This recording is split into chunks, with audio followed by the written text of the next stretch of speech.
ഇപ്പോൾ തിരുവനന്തപുരത്ത് വി മുരളീധരൻ മാധ്യമങ്ങളെ കാണുന്നു. അതിലേക്ക് ഈ കാര്യത്തിൽ വിവരം പുറത്തുവരാൻ കാരണക്കാരായിട്ടുള്ള ആളുകൾക്കെതിരായിട്ട് അന്വേഷണം നടത്തും എന്ന് പറയുന്നത് അങ്ങേയറ്റം പരിഹാസ്യമായിട്ടുള്ള നിലപാടാണ്. രാഷ്ട്രീയ പാർട്ടികൾ ബിസിനസ്സുകാരിൽ നിന്ന് സംഭാവന വാങ്ങുന്നതിനൊന്നും ഭാരതീയ ജനതാ പാർട്ടി എതിരല്ല. പക്ഷേ ഈ സംഭാവനയുടെ പേരിൽ കൈക്കൂലി വാങ്ങി സർക്കാരിൻ്റെ നയം, ആ നയം തീരുമാനിക്കുന്നതും സർക്കാരിൻ്റെ നയം തിരുത്തുന്നതും അത് രാജ്യത്തിൻ്റെ താല്പര്യങ്ങൾക്കും ജനങ്ങളുടെ താല്പര്യങ്ങൾക്കും എതിരാണെന്നുള്ളതാണ് ഈ കാര്യത്തിൽ എടുക്കാൻ അല്ലെങ്കിൽ ഈ കാര്യത്തിൽ മനസ്സിലാക്കാൻ പറ്റുന്ന കാര്യം. എക്സൈസ് മന്ത്രി ഈ വിവരം പുറത്തു വന്നപ്പോൾ പറഞ്ഞത് നയമാറ്റം സംബന്ധിച്ച് ഒരു ചർച്ചയും നടന്നില്ല എന്നാണ്. പക്ഷേ പിന്നീട് പുറത്തു വന്ന രേഖകൾ വളരെ വ്യക്തമായിട്ട് ചൂണ്ടിക്കാണിക്കുന്നത് എക്സൈസ് ടൂറിസം വകുപ്പ് മന്ത്രിമാരുടെയൊക്കെ ബന്ധപ്പെട്ട ഉദ്യോഗസ്ഥന്മാരുടെ വകുപ്പുകളുടെ ചർച്ചയിൽ മദ്യനയം തിരുത്തുന്നതിനെ സംബന്ധിച്ചിട്ടുള്ള ചർച്ച നടന്നു എന്നുള്ളതാണ്. അതുകൊണ്ട് തന്നെ ടൂറിസം എക്സൈസ് മന്ത്രിമാർ ഇവരറിയാതെ ഈ തരത്തിലുള്ള ഒരു നയം മാറ്റം നടക്കില്ല എന്നുള്ളത് വളരെ വ്യക്തമാണ്. ഇതേ രീതിയിൽ നയം മാറ്റത്തിന് വേണ്ടിയിട്ട് കൈക്കൂലി വാങ്ങിയതിൻ്റെ പേരിലാണ് നമ്മുടെ മുഖ്യമന്ത്രിയുടെ സുഹൃത്തും ഡൽഹിയിലെ മുഖ്യമന്ത്രിയുമായിട്ടുള്ള കേജ്രിവാളും അദ്ദേഹത്തിൻ്റെ മറ്റ് സഹമന്ത്രിമാരും ഒക്കെ ഇപ്പോൾ അടിയെണ്ണുന്നത്. അതുകൊണ്ട് ഈ കാര്യത്തിൽ ഉത്തരവാദിത്വം ഏറ്റെടുത്ത് മുഖ്യമന്ത്രി ഇത് സംബന്ധിച്ചിട്ടുള്ള വിശദമായിട്ടുള്ള അന്വേഷണത്തിനായി കേന്ദ്ര ഏജൻസിയെ ചുമതലയേൽപ്പിക്കണം. നമ്മുടെ എക്സൈസ് മന്ത്രി ഈ വിവരം പുറത്തു വരുന്നു എന്നുള്ള വിവരം അറിഞ്ഞപ്പോൾ തന്നെ അദ്ദേഹം സ്ഥലം വിട്ടു. അദ്ദേഹം 5 രാജ്യങ്ങളിലെ സന്ദർശനത്തിനാണ് അദ്ദേഹം പോയിരിക്കുന്നത്. ഇപ്പോൾ നിങ്ങളെയൊക്കെ തെറ്റിദ്ധരിപ്പിച്ചിരിക്കുന്നത്, ഞാൻ കണ്ടിട്ടുള്ള പത്രങ്ങളിലൊക്കെ വന്നിട്ടുള്ള വാർത്ത അദ്ദേഹം 3 രാജ്യങ്ങളിലെ സന്ദർശനത്തിന് പോകുന്നു എന്നാണ്. അദ്ദേഹം വളരെ നേരത്തെ തീരുമാനിച്ച യാത്രയാണെന്നാണ്. പക്ഷേ വിദേശകാര്യ വകുപ്പിന് ഈ യാത്രക്ക് വേണ്ടിയിട്ടുള്ള അനുമതി തേടിക്കൊണ്ടുള്ള അപേക്ഷ അദ്ദേഹം സമർപ്പിച്ചത് 22-ാം തീയതിയാണ്. 24-ാം തീയതിയുള്ള യാത്രക്ക് 22-ാം തീയതി തീരുമാനമെടുത്തു എന്നാണ് അതിൽ നിന്ന് മനസ്സിലാക്കേണ്ടത്. 22-ാം തീയതി തീരുമാനമെടുത്തതുകൊണ്ടാണല്ലോ, അല്ലെങ്കിൽ 21-ന് തീരുമാനമെടുത്തതുകൊണ്ടാണല്ലോ അദ്ദേഹം 22-ന് തന്നെ പോയത് അല്ലെങ്കിൽ അപേക്ഷ കൊടുത്തത്. പക്ഷേ എന്തിന് അദ്ദേഹം 5 രാജ്യങ്ങളിൽ പോകുന്നത് മറച്ചു വെക്കുന്നു കേരളത്തിലെ ജനങ്ങളുടെ മുന്നിൽ? അദ്ദേഹം 3 രാജ്യങ്ങളിൽ പോകുന്നു എന്നാണ് പറയുന്നത്. ഈ യാത്രയിൽ തന്നെ ധാരാളം ദുരൂഹതകളുണ്ട് എന്നുള്ളതാണ് എനിക്ക് ഈ ഘട്ടത്തിൽ തോന്നുന്ന സംശയം. മുഖ്യമന്ത്രിയും അദ്ദേഹത്തിൻ്റെ മരുമകനും പോയപ്പോൾ ഉന്നയിച്ചിരുന്ന ഒരു ചോദ്യമുണ്ട്, ഇതിൻ്റെ പണം എവിടെ നിന്ന്, ആരാണ് ഇതിൻ്റെ സ്പോൺസർ? ഇതേ ചോദ്യം എക്സൈസ് മന്ത്രിയുടെ യാത്രയുടെ കാര്യത്തിലും കേരളത്തിലെ ജനങ്ങൾ അറിയാൻ ആഗ്രഹിക്കുന്നു.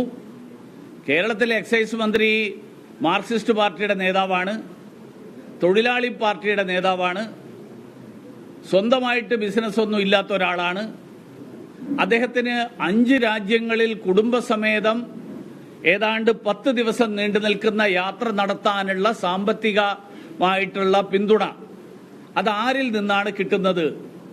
ഈ കാര്യങ്ങളെക്കുറിച്ചൊക്കെ ഇടതുപക്ഷ മുന്നണിയുടെയും മാർക്സിസ്റ്റ് പാർട്ടിയുടെയും നേതാക്കന്മാർ വിശ്രമിക്കാൻ വേണ്ടി പോകുന്നു എന്നാണ് മുഖ്യമന്ത്രിയുടെ കാര്യത്തിൽ പറഞ്ഞത്. ഇതേപോലെ വിശ്രമിക്കാനാണോ ഈ മന്ത്രിയും പോകുന്നത്?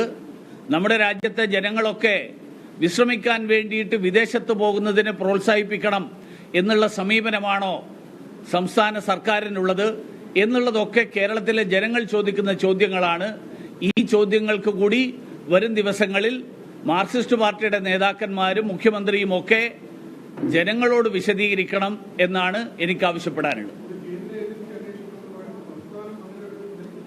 സംസ്ഥാന മുഖ്യമന്ത്രി അറിഞ്ഞുകൊണ്ട് നടക്കുന്ന ഒരു തട്ടിപ്പ് അല്ലെങ്കിൽ ഒരു അഴിമതി, പണം വാങ്ങി നയം മാറ്റത്തിന് വേണ്ടിയിട്ടുള്ള തയ്യാറെടുപ്പ് നടക്കുമ്പോൾ കേരളത്തിൻ്റെ മുഖ്യമന്ത്രിയുടെ കീഴിൽ തന്നെ പ്രവർത്തിക്കുന്ന ആഭ്യന്തര വകുപ്പ് അന്വേഷിച്ചാൽ എന്താവും എന്നുള്ള കാര്യം നമുക്ക് സാധാരണഗതിയിൽ ഊഹിക്കാം.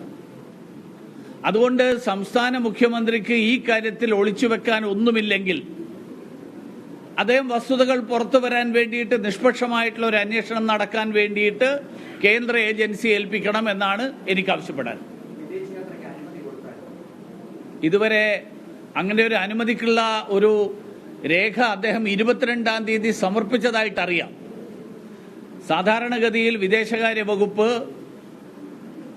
ഇന്ത്യയിൽ നിന്ന് ഇതുപോലെയുള്ള ഭരണഘടനാ പദവിയിൽ ഇരിക്കുന്ന ആളുകൾ യാത്ര ചെയ്യുമ്പോൾ ചുരുങ്ങിയത് ഒരാഴ്ച മുൻപെങ്കിലും ഇതിനു വേണ്ടിയിട്ടുള്ള അപേക്ഷ സമർപ്പിച്ചാലാണ് വിദേശകാര്യ വകുപ്പിനും ബന്ധപ്പെട്ട എംബസികൾക്കും ഈ കാര്യത്തിൽ ഒരു തീരുമാനമെടുക്കാൻ കഴിയുക. പക്ഷേ ഈ കാര്യത്തിൽ 22-ാം തീയതിയാണ് അദ്ദേഹം അപേക്ഷ സമർപ്പിച്ചത്. 24-ാം തീയതി അദ്ദേഹം ഇന്ത്യയിൽ നിന്ന് യാത്ര ചെയ്തു എന്നാണ് വാർത്തകളിലൂടെ ഞാൻ മനസ്സിലാക്കിയിട്ടുള്ളത്. തീർച്ചയായിട്ടും അനുമതി നൽകപ്പെട്ടിട്ടില്ല.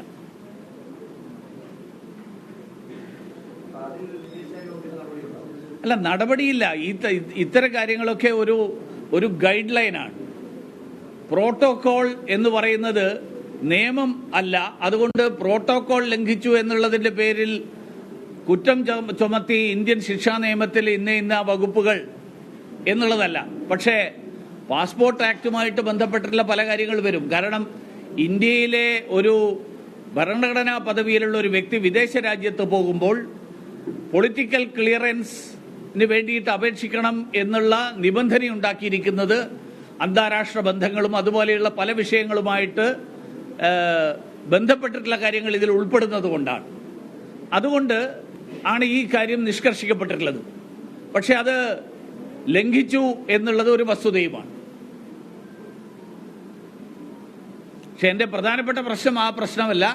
എൻ്റെ പ്രശ്നം ഈ അഴിമതിയെക്കുറിച്ച് അഴിമതിയില്ല എന്ന് വരുത്താൻ വേണ്ടിയിട്ടുള്ള ചില തൊടുന്യായങ്ങൾ പുറപ്പെടുവിക്കുന്നതിന് പകരം ഈ കാര്യത്തിൽ ഒരു അന്വേഷണത്തിന് സംസ്ഥാന സർക്കാർ തയ്യാറുണ്ടോ എന്നുള്ളത് മുഖ്യമന്ത്രി ജനങ്ങളോട് വിശദീകരിക്കണമെന്നാണ് എനിക്ക് ആവശ്യപ്പെടാൻ.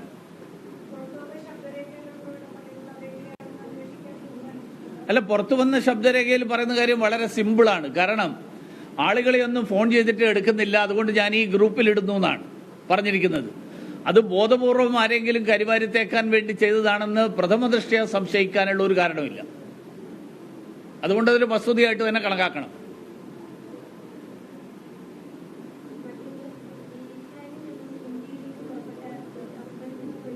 കേന്ദ്രമന്ത്രി വി മുരളീധരൻ തിരുവനന്തപുരത്ത് മാധ്യമങ്ങളെ കാണുകയായിരുന്നു. ബാർക്കോഴയിൽ ആരോപണം കടുപ്പിക്കുകയാണ് BJPയും.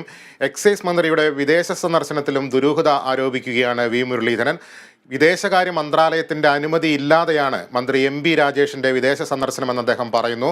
അതോടൊപ്പം തന്നെ 3 രാജ്യങ്ങളല്ല 5 രാജ്യങ്ങളിൽ സന്ദർശിക്കാനാണ് 22-ന് വിദേശകാര്യ മന്ത്രാലയത്തിന് MB രാജേഷ് അപേക്ഷ സമർപ്പിച്ചിരുന്നതെന്ന് വിശദീകരിക്കുകയാണ് കേന്ദ്രമന്ത്രി കൂടിയായ വി മുരളീധരൻ. ഇക്കാര്യത്തിൽ വിദേശകാര്യ മന്ത്രാലയം ഇതുവരെയും യാതൊരു അനുമതിയും നൽകിയിട്ടില്ല. ഇത് ഒരു പ്രോട്ടോകോൾ ലംഘനമാണ്. എന്നാൽ നിയമപരമായ നടപടിയിലേക്ക് നീങ്ങാനുള്ള സാധ്യതയില്ല. അത്തരം ഒരു നിയമപരമായ നടപടി എടുക്കാനും വകുപ്പില്ല എന്നുകൂടി അദ്ദേഹം കൂട്ടിച്ചേർത്തു. ഒപ്പം ബാർക്കോഴ ആരോപണത്തിൽ കേന്ദ്ര ഏജൻസികളുടെ അന്വേഷണം ആവശ്യപ്പെടാൻ മുഖ്യമന്ത്രി തയ്യാറാകണമെന്നുകൂടി വി മുരളീധരൻ പറഞ്ഞു.